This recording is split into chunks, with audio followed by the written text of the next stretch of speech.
नमस्कार। आज के हिंदी शिक्षण में मैं राकेश चंद्र काला, विद्यालय शिक्षा उत्तराखंड, आपका हार्दिक स्वागत करता हूं।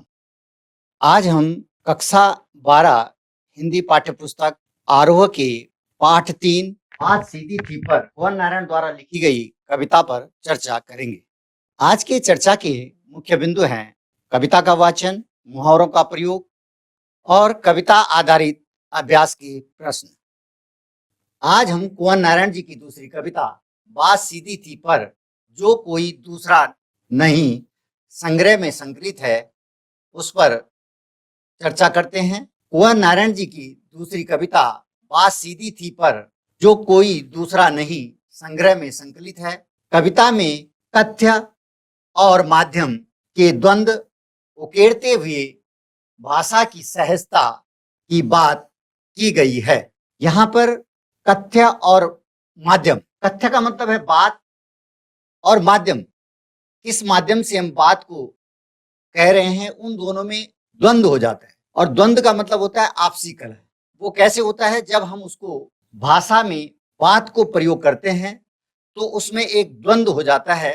वो तब होता है जब हम भाषा को सरलता के साथ या सहजता के साथ या उसके जो नियम है या उसकी जो वर्तनी है या उसके लिए जो एक ढांचा तैयार किया गया है, एक व्याकरण तैयार की गई है या एक शब्द, विशेष शब्द प्रयोग किया गया है, उसका प्रयोग न करके हम कुछ क्लिष्ट शब्दों का प्रयोग कर देते हैं तो भाषा में कभी-कभी द्वंद्व हमको दिखाई देता है।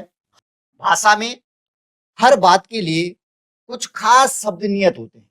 जब हम भाषा की बात करते हैं तो भाषा में कुछ खास शब्द नियत होते हैं और उन्हीं शब्दों का प्रयोग हमको भाषा में करना अनिवार्य है या हमारे लिए सही है, ताकि कभी भी अर्थ का अनर्थ न हो। ठीक वैसे ही जैसे हर पेंच के लिए एक निश्चित खांचा होता है। कुंवर नारायण जी कह रहे हैं कि वैसे ही जैसे एक पेंच के लिए एक खांचा होता है, हर पेंच हर खांचे में नहीं बैठ सकता है, वैसे ही भाषा का हर शब्द हर जगह फिट नहीं बैठ सकता है, हर जगह सही नहीं बैठ सकता है। उसके लिए हमें भाषा को सहूलियत के साथ बरतना होगा या भाषा को सहजता से प्रयोग करना होगा। यहाँ पर एक शब्द आया था द्वंद्व, जिसका मैंने आपको अर्थ बताया, आपसी कलह। अब तक जिन शब्दों को हम एक दूसरे के पर्याय के रूप में जानते रहे हैं, आपने पर्यायवाची शब्द कहे होंगे और सुने होंगे। कुछ शब्द ऐसे होते हैं हम उनको एक दूसरे के पर्याय के रूप में जानते हैं, उन शब्द के भी अपने विशेष अर्थ होते हैं। लेकिन जो पर्यायवाची शब्द होते हैं हम उनको हर जगह प्रयोग नहीं कर सकते, बल्कि जहां पर जो उसका विशेष अर्थ है उसी के लिए हम उसका प्रयोग भाषा में करते हैं। अच्छी बात यह है, अच्छी बात या अच्छी कविता का बनना सही बात का सही शब्द से जुड़ना होता है। अच्छी बात या अच्छी कविता का बनना सही बात का सही शब्द से जुड़ना होता है। अच्छी कविता या अच्छी बात तब बनती है जब उसके लिए हम सही शब्द का प्रयोग करते हैं। भाषा में और बात करने में ये बहुत ही महत्वपूर्ण है कि हम सही शब्दों का प्रयोग, सही वर्तनी का प्रयोग जरूर करें। और जब ऐसा होता है तो किसी दबाव या अतिरिक्त मेहनत की जरूरत नहीं होती। और जब हम भाषा में सही शब्द का प्रयोग, सही वर्तनी का प्रयोग करते हैं तो फिर हमको भाषा में किसी अतिरिक्त मेहनत की जरूरत नहीं होती है, वह सहूलियत के साथ हो जाता है। और इस प्रकार से जब हम सही भाषा में सही शब्दों का प्रयोग करते हैं तो वह काम बड़ी आसानी से हो जाता है। यहाँ मैंने एक बात या कथ्य का एक उदाहरण प्रस्तुत किया है। इसको ध्यान से हम देखें, 4 शब्द आपको देखने को मिलेंगे। यहाँ पर रोको मत जाने दो पहला, दूसरा है रोको मत जाने दो, तीसरा है रोको मत जाने दो। 3 उदाहरण मैं यहाँ पर दे रहा हूँ। जो बात हमने ऊपर की कि किस प्रकार से बात करते वक्त या लिखते वक्त जब हम शब्दों का सही प्रयोग, वर्तनी का सही प्रयोग और भाषा को बोलने में उसका सही प्रयोग नहीं करते हैं, तो कभी-कभी अर्थ का अनर्थ हो जाता है। फिर हम उसको कैसे भी घुमाएं, तोड़े-मरोड़े, तो वह बात नहीं बन पाती है जो हम कहना चाहते हैं। यदि आपने पहले उदाहरण में आप देखेंगे रोको मत जाने दो। यदि हमने भाषा में ये चीज इस प्रकार का वाक्य लिख दिया, तो इस वाक्य से आप देखेंगे कि इसमें जो पढ़ने वाला है वो इसमें कोई भी अर्थ लगा सकता है और इससे ये पता नहीं चलेगा कि हमको व्यक्ति को रोकना है या जाने देना है। तो यदि आपने इस प्रकार की भाषा का प्रयोग कर लिया, तो कोई रोक देगा, कोई जाने देगा और जो हम बात कहना चाह रहे हैं वो सही तरीके से स्पष्ट नहीं हो पाएगी। पहला उदाहरण आपने देखा। यदि हमको किसी व्यक्ति को या किसी बात को या किसी घटना को रोकना है या जाने से रोकना है, हो जाने से रोकना है, तो उसके लिए हम यहाँ पर देखा होगा आपने जो अल्प विराम का हमने प्रयोग किया है, थोड़ी देर हम रुकिए, रोको मत जाने दो। सीधे जब हम इसको पढ़ते हैं तो हम पढ़ेंगे रोको मत जाने दो। यहां पर स्पष्ट हो जा रहा है कि हमको रोकना भी है और जाने नहीं देना है, रोक देना है और जाने नहीं देना है। माना कोई व्यक्ति जा रहा है तो उसको रोक देना है और जाने नहीं देना है। स्पष्ट हो गया है, क्लियर हो गया है, जिसको अंग्रेजी में कहते हैं क्लियर हो जाना, स्पष्ट हो जाना, हिंदी में हम कहते हैं।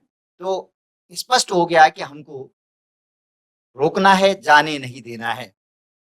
अगला उदाहरण आप देखेंगे, रोको मत जाने दो। रोको मत, रोकना नहीं है, जाने देना है। यहां पर स्पष्ट है कि आपने रोकना नहीं है बल्कि जाने देना है। तो इस प्रकार से इन 3 उदाहरणों से आपने देखा होगा कि किस प्रकार से कथ्य को जब हम प्रयोग करते हैं, भाषा में प्रयोग करते हैं या बोलते हैं, तो उसका क्या अर्थ होता है और कभी-कभी हम जब उसको सही तरीके से, सहजता से नहीं बोलते हैं या उसका सहजता से प्रयोग नहीं करते हैं, तो अर्थ का अनर्थ भी हो जाता है। बात सीधी थी पर, यहाँ पर कुंवर नारायण जी की ये दूसरी कविता है जिसका शीर्षक है बात सीधी थी पर। आइए हम कविता का वाचन करेंगे। सर्वप्रथम हम कविता के वाचन में से पहले यह देखेंगे कि जो ये कविता है, इस कविता में तुकांत का अभाव है, तुकांत कविता नहीं है। इससे पहले हमने जो कुंवर नारायण जी की कविता पढ़ी थी, कविता के बहाने, तो कविता के बहाने में मैंने आपको बताया था कि वहां पर तुकांत शब्दों का प्रयोग किया गया है। ये अतुकांत कविता है। आइए इसका वाचन करें। बात सीधी थी पर एक बार भाषा के चक्कर में जरा टेढ़ी फंस गई। उसे पाने की कोशिश में भाषा को उल्टा पलटा, तोड़ा मरोड़ा, घुमाया फिराया कि बात या तो बने या फिर भाषा से बाहर आए। लेकिन इससे भाषा के साथ साथ बात और भी पेचीदा होती चली गई। सारी मुश्किल को धैर्य से समझे बिना मैं पेंच को खोलने के बजाय उसे बेतरह कसता चला जा रहा था, क्योंकि इस करतब पर मुझे साफ सुनाई दे रही थी तमाशबीनों की शाबाशी और वाह वाह।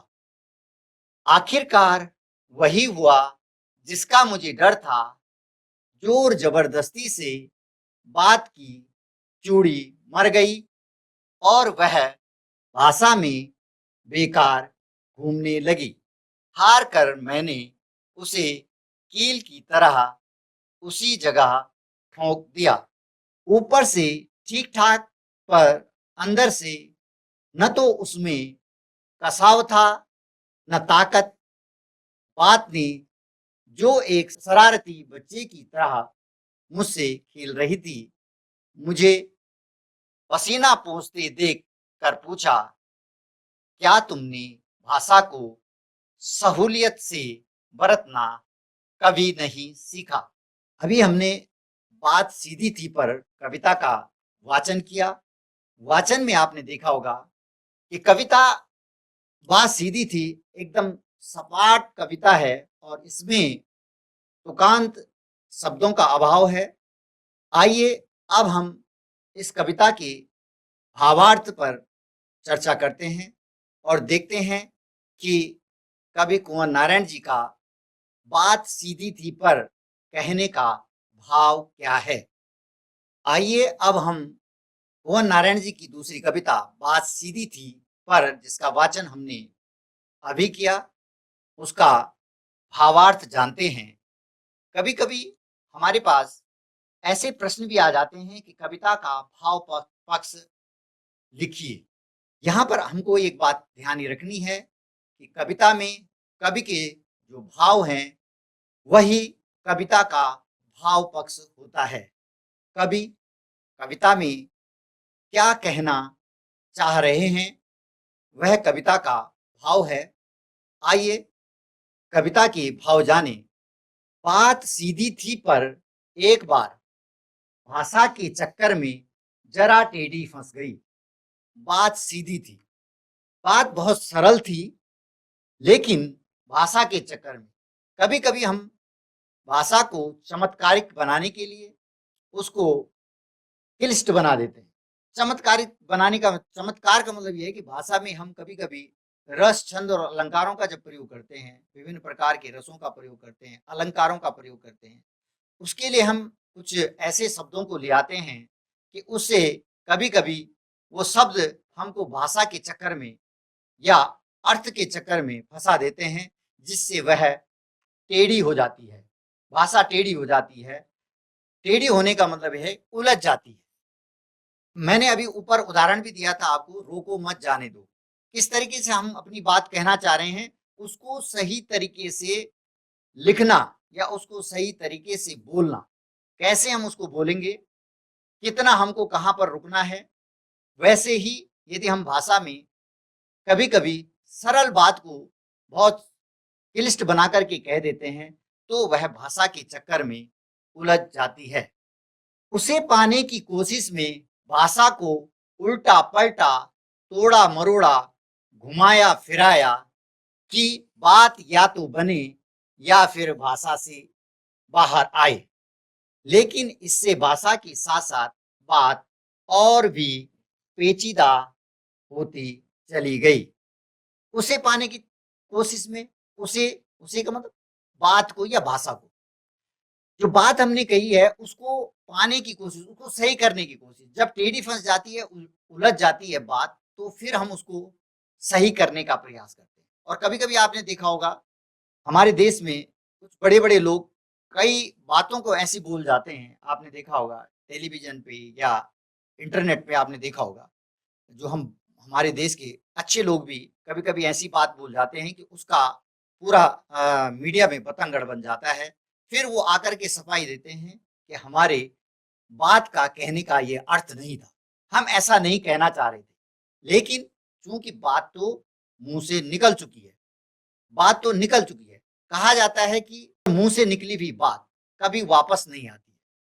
और इसीलिए कबीरदास जी का आपने नाम सुना होगा, उन्होंने भी कहा है कि भाषा एक अमूल है, जो कोई बोले जान, ये तराजू तोल के तब मुख बाहर आन।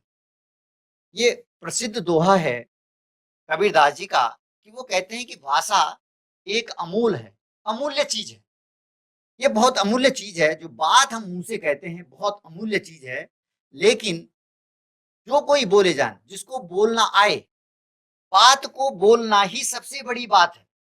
बात को बोलना ही सबसे बड़ी बात है। कैसे बोलें ताकि वो जो हम बोलना चाह रहे हैं वो आसानी से दूसरे की समझ में आ जाए और फिर हमको उसे पाने की कोशिश में फिर हमको उस बात को सही करने की कोशिश कि नहीं, मैंने ऐसा नहीं कहा था, इसका ये अर्थ नहीं था, मैंने मेरे कहने का ये गलत अर्थ लगा दिया गया है, उसे पाने की कोशिश, फिर हम उसको वापस पाना चाहते हैं, बताना चाहते हैं और फिर क्या करते हैं, भाषा को उल्टा पलटा तोड़ा मरोड़ा, फिर हमको उसको उलट करते हैं, पलट करते हैं, तोड़ते हैं, मरोड़ते हैं, घुमाते हैं, फिराते हैं कि बात या तो बने, बात बने में सफलता मिले, कि हमको सफलता मिल जाए।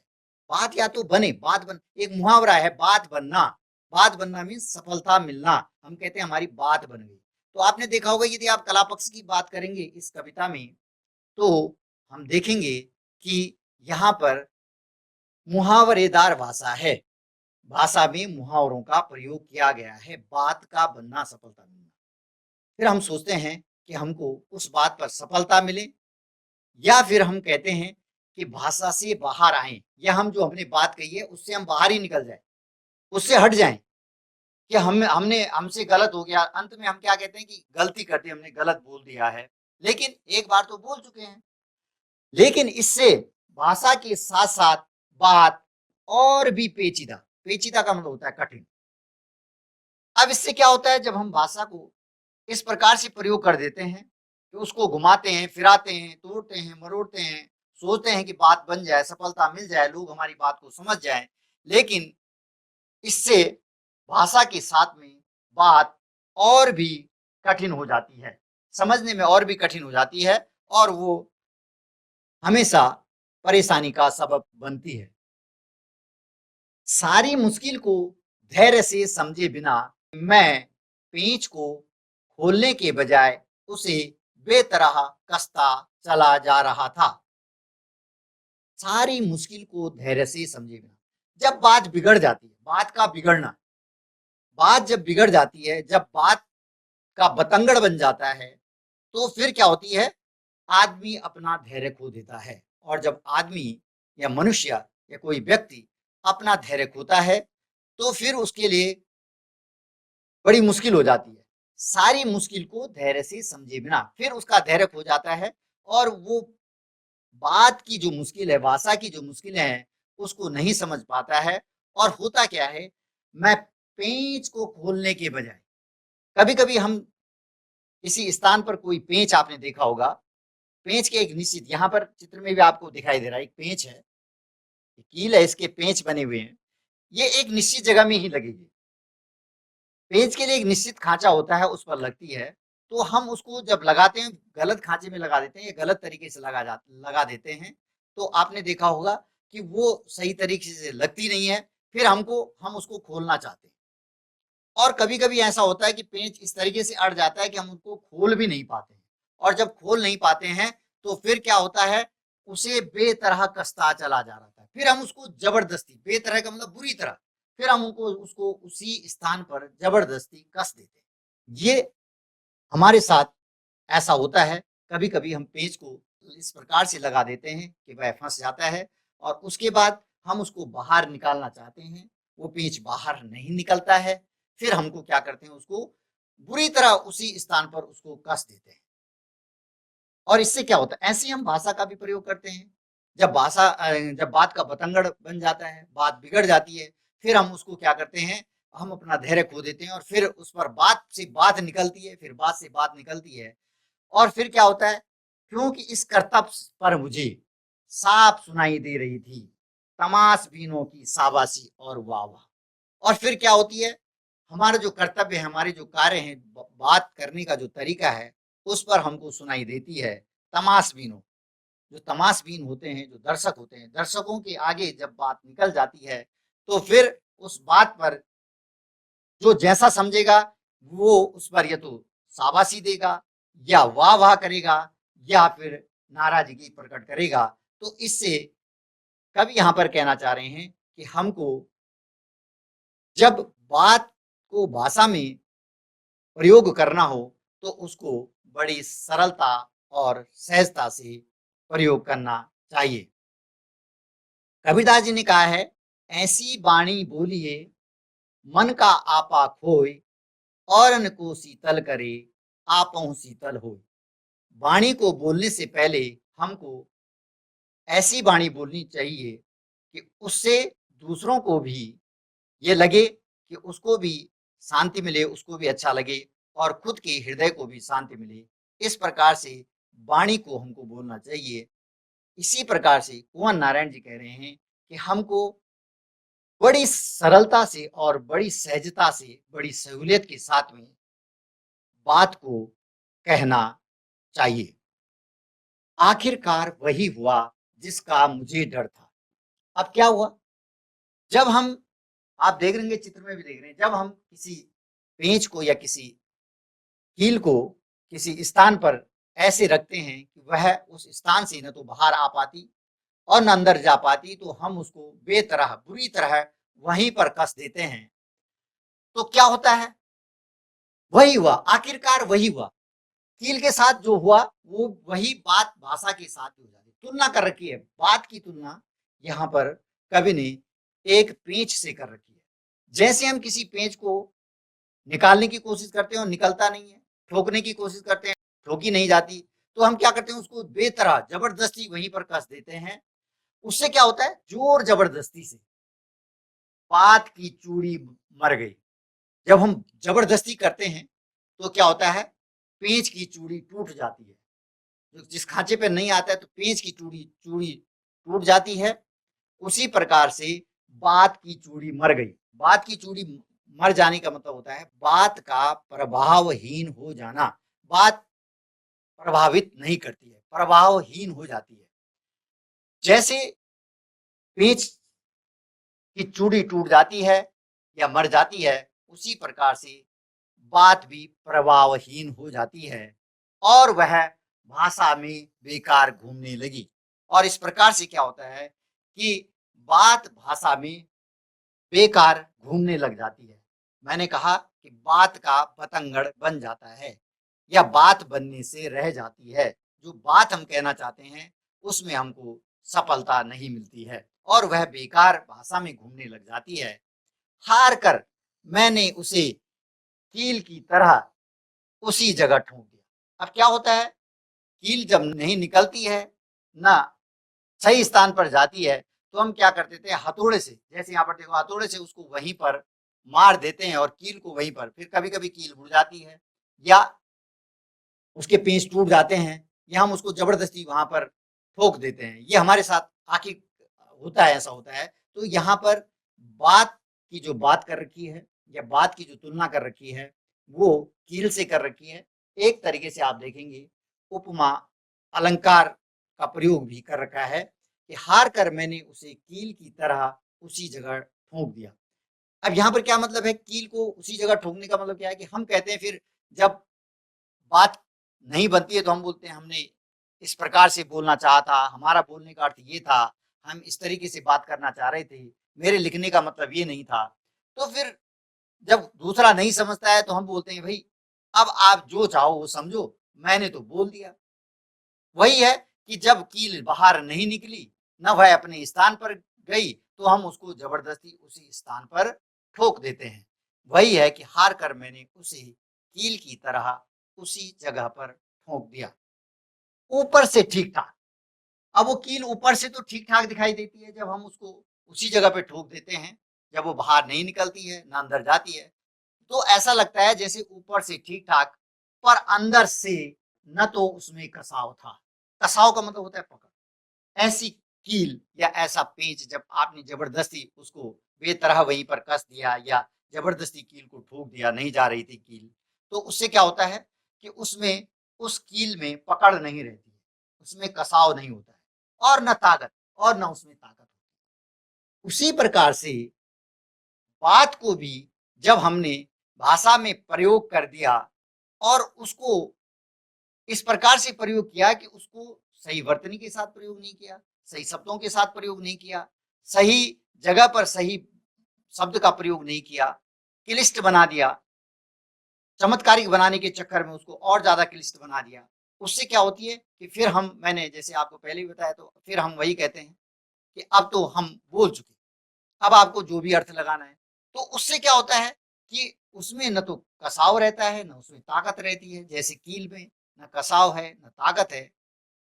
बात ने जो एक शरारती बच्चे की तरह मुझसे खेल रही थी। अब यहाँ पर बात की तुलना एक शरारती बच्चे से कर रही है कि बच्चा शरारत करता है और उसके बाद बोलता है, मैया मैं नहीं माखन खाई, मैयारी मोरी मैं नहीं माखन खाई। जैसे आपने सूरदास जी का पद पढ़ा होगा कि हे माता मैंने मक्खन नहीं खाया है। आपने सूरदास जी का ये पद पढ़ा होगा।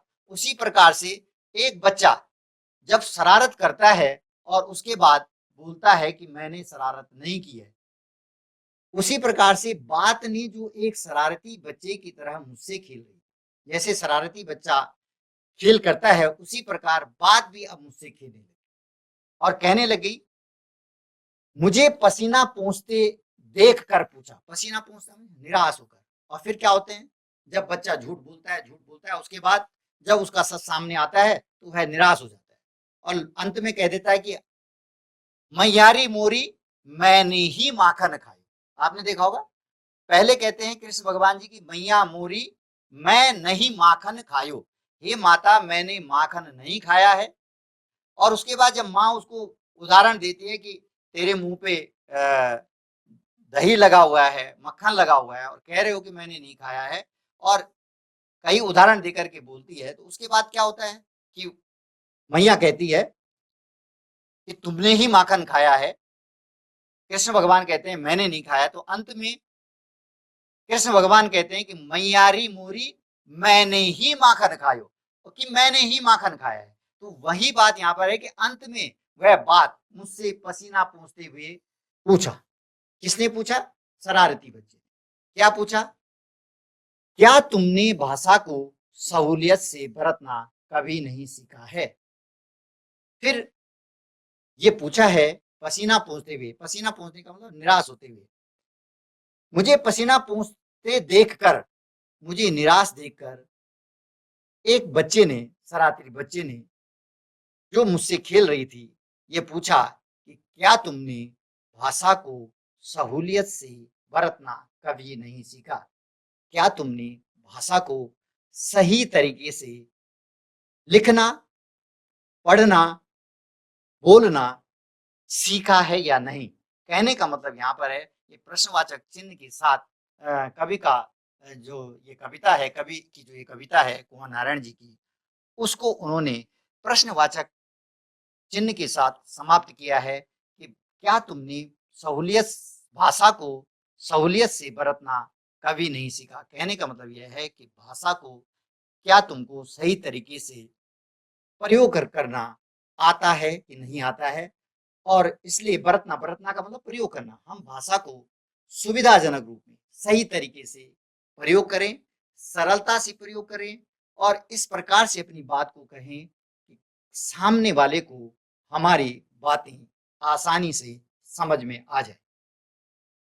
कुल मिलाकर के जो हम कविता का जो भाव है वह यह देखते हैं कि हमको भाषा में अपने शब्दों का प्रयोग इतनी सरलता से करना चाहिए कि जो बात या जो कथ्य हम कहना चाह रहे हैं वह दर्शकों तक या जो श्रोता है वहां तक बड़ी आसानी से पहुंचे और उस बात को जैसे हम कहना चाह रहे हैं वो बात आसानी से सुनने वाले व्यक्ति तक पहुंच जाए और वही अर्थ उसे लगे जो हम कहना चाह रहे हैं। अब देखिए, पूरी कविता में कुछ कविता आधारित अभ्यास के प्रश्न हैं। थोड़ा से हम उन पे बात करते हैं। पहला जो प्रश्न है वो है, भाषा को सहूलियत से बरतने से क्या अभिप्राय है?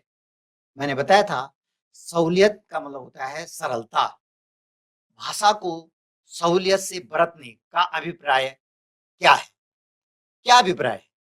इसमें हम कह सकते हैं कि भाषा को सहूलियत से बरतने का अभिप्राय है भाषा को सरलता से प्रयोग करना या भाषा में शब्दों का इस प्रकार प्रयोग करना कि वे सहज रूप से और सरल रूप से जो श्रोता हैं या जो दर्शक हैं या जो पाठक हैं, उनकी समझ में बड़ी आसानी से आ जाए। भाषा में हमें हमेशा सरल और सहज शब्दों का प्रयोग करना चाहिए। यह है भाषा को सहूलियत से बरतने का अभिप्राय। दूसरा प्रश्न है, बात और भाषा परस्पर जुड़े होते हैं, किंतु कभी-कभी भाषा के चक्कर में सीधी बात भी टेढ़ी हो जाती है, कैसे? इसका उदाहरण मैंने आपको दिया था।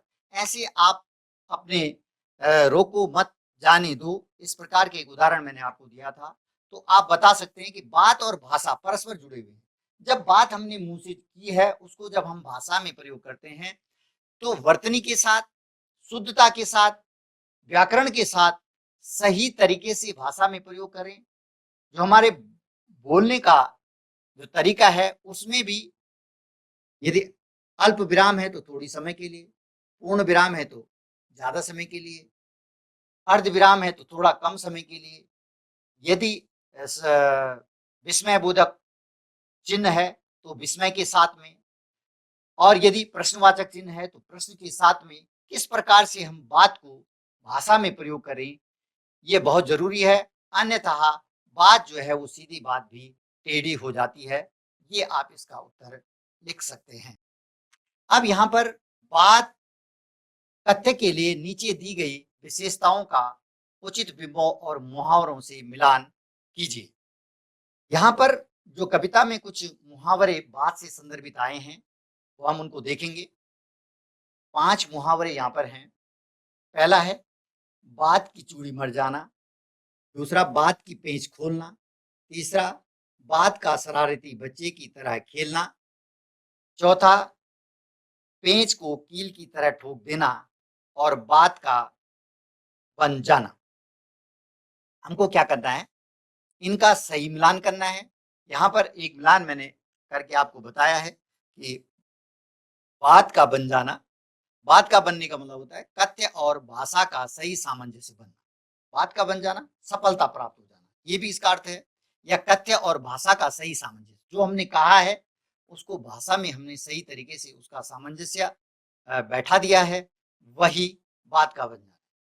बात की चूड़ी मर जाना, बात की चूड़ी मर जाना, बात का प्रभावहीन हो जाना।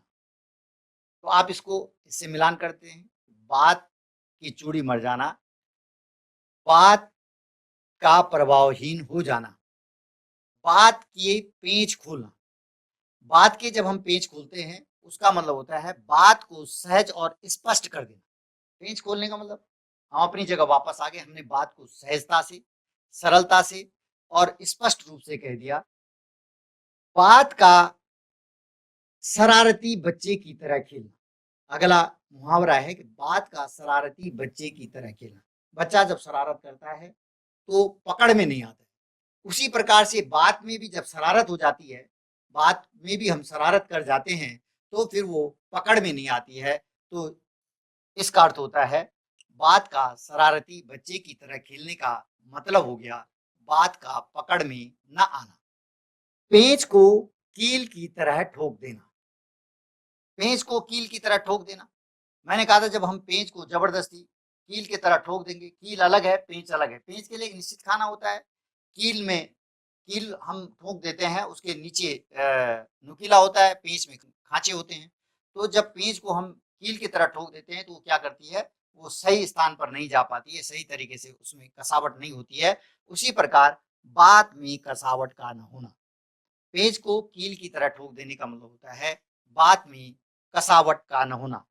ये कुछ पाठ आधारित प्रश्न थे जिन पर हमने चर्चा की। आज हमने जिन बिंदुओं पर चर्चा की, आइए उसका मूल्यांकन करते हैं। जोर जबरदस्ती से बात की चूड़ी मर गई और वह भाषा में बेकार घूमने लगी।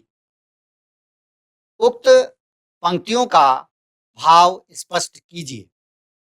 यहाँ पर भाव स्पष्ट करने का मतलब है, मैंने आपको बताया था कि भाव का मतलब होता है विचार। इन पंक्तियों में कवि क्या कहना चाह रहे हैं वो हमको स्पष्ट करना है कि भाषा के चक्कर में जोर जबरदस्ती से बात की चूड़ी मर गई। जोर जबरदस्ती करने से बात की चूड़ी मरने का मतलब है कि बात प्रवाहहीन हो जाती है, और जब बात प्रवाहहीन हो जाती है तो उसमें न कोई कसा होती है, न उसमें कोई ताकत होती है, और वह भाषा के चक्कर में इधर-उधर बेकार घूमने लग जाती है।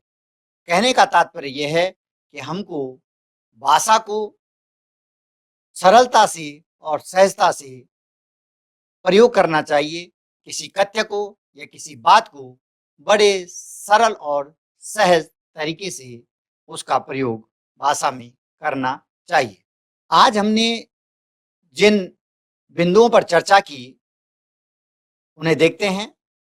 कविता का वाचन, कविता का भावार्थ, बात और कथ्य आधारित मुहावरों का प्रयोग और कविता आधारित अभ्यास के प्रश्न। अब आपके लिए गृह कार्य है। प्रताप नारायण मिश्र का निबंध बात और नागार्जुन की कविता बातें ढूंढकर पढ़ें। आपके आसपास बात से जुड़े कई मुहावरे प्रचलित होंगे। कुछ मुहावरों का प्रयोग करते हुए परिसंवाद कीजिए। आशा करते हैं जिन जिन बिंदुओं पर हमने आज चर्चा की है वे आपको भली भांति समझ आ गए होंगे। मिलते हैं एक नए अध्याय के साथ, तब तक के लिए धन्यवाद।